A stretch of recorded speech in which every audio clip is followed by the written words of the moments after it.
Star Brethren! Your number one source for everything Starbound. Hello Star Brethren, Kamo here. So I'm going to do this mod showcase a little bit differently than what you guys are used to.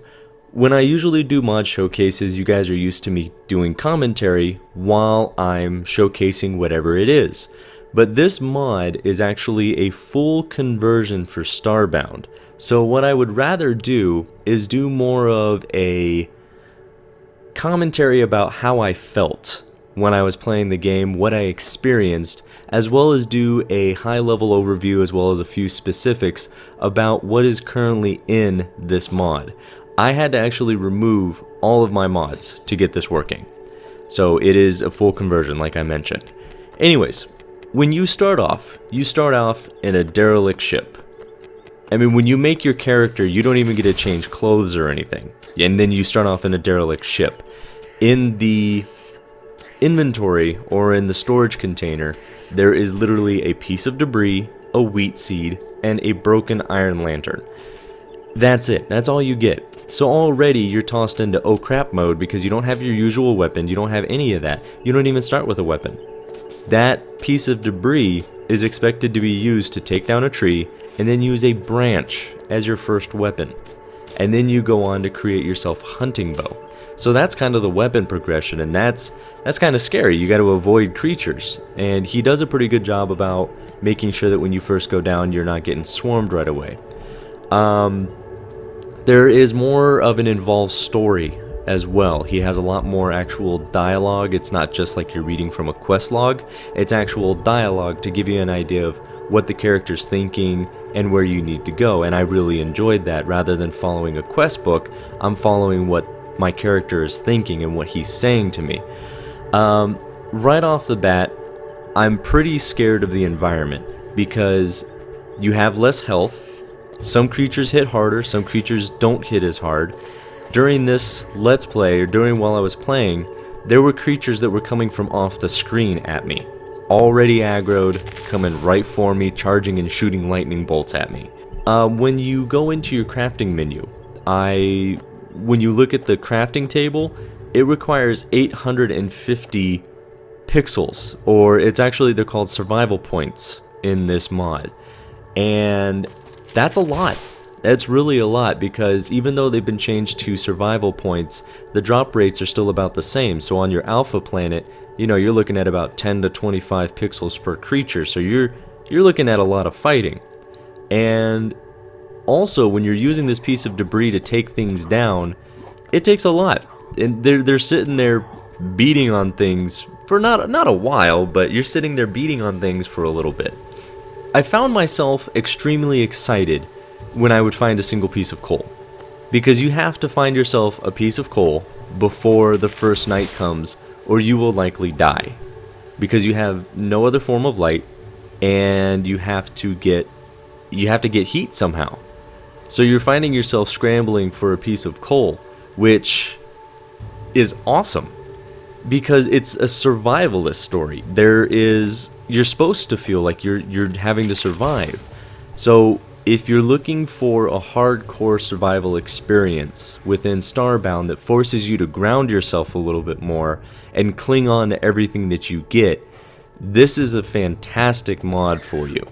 And I found myself legitimately sitting there with the desire to live, rather than just say, oh, well, hey, what kind of fantastic weapons can I find before I get off this island? Or not island, this planet. How quick can I get into the beta sector? How quick can I defeat the boss? I didn't find myself thinking about any of that. I just found myself thinking about how the hell am I going to survive the first night?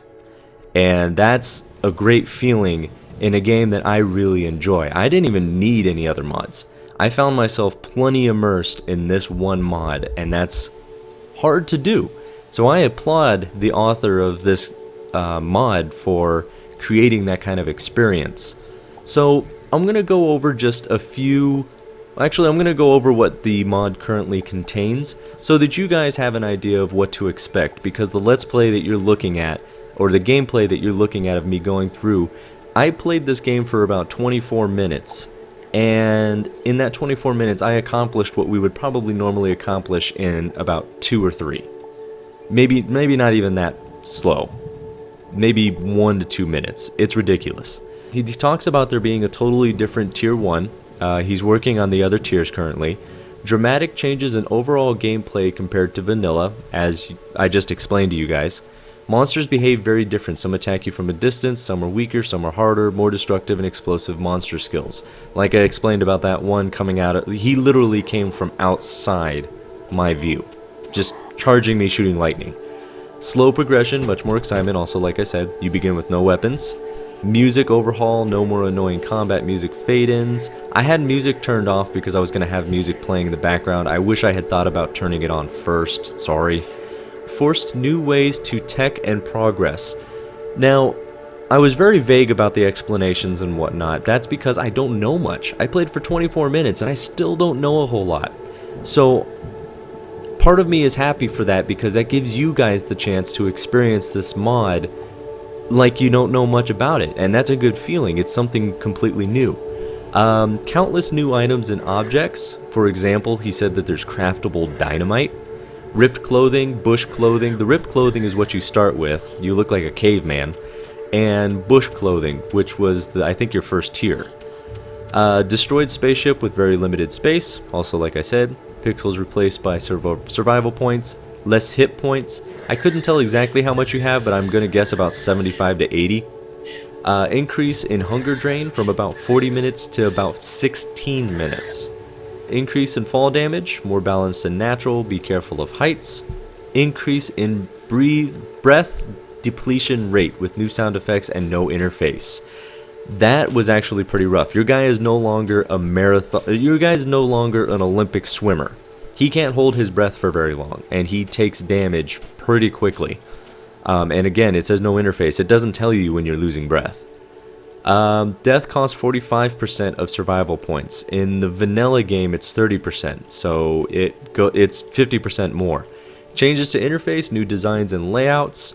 No actual quest. Quest is replaced by characters' needs and thoughts, like I mentioned. There's a new story. I didn't get very far into it, but that leaves more for you guys to explore. New sound effects. Extended treasure pool with new drops, i.e. very rare drops, lucky bone and unknown explosive. Other drops, monster heart, monster tooth, monster skin. And those are all not craftable, but those are items used to craft things. Remove the holiday pack. Thank God. I'm getting tired of holiday spirit dropping, I gotta be honest. Removes the white pods that kept randomly spawning, replaced with piles of skeleton bone. Now, I think he's talking about the white pods that drop pixels, and I didn't notice any, so that definitely makes sense. Fixes saplings, and I think by this he means there's no longer those weird encasements, like the pods with the glass encasement. It's an actual seed that you plant. It's an actual sapling that you plant. And a few of the things that he's expecting to put in the future is obviously more armor, clothing, weapons, drops, gears, that kind of stuff. He's going to rework all the tiers and all the biomes, and he's going to come up with a broken ship for each race. I'm sure you guys noticed I'm not playing a glitch, and that was because the human, I think, is the ship that shows up for all of them. Actually, I think that ship shows up for all of them now. Anyways, he's planning on expanding on the storyline, and that's about what I was going to say. That's about it, but that's a lot. I mean, this is a full conversion mod for this game, and I highly recommend it. I really do. So before you go to install this mod, back up your mods folder, your planets folder, and your universe folder. Back all three of them up, and by that I just mean copy paste them somewhere, and then remove all your mods, all your characters, and all of your universe, your world files, and then install just the Survivalist mod, and that's just a simple extraction of the zip file into your mods folder. Obviously, don't delete anything from the copy, or else you're going to defeat the purpose of copying them. So yeah, guys, fantastic mod, excellent. I highly rate it. I highly recommend it. Highly rate it. Same thing. Go check it out. Alright guys, so if you have any other feedback for me, let me know. In the meantime, you guys take care.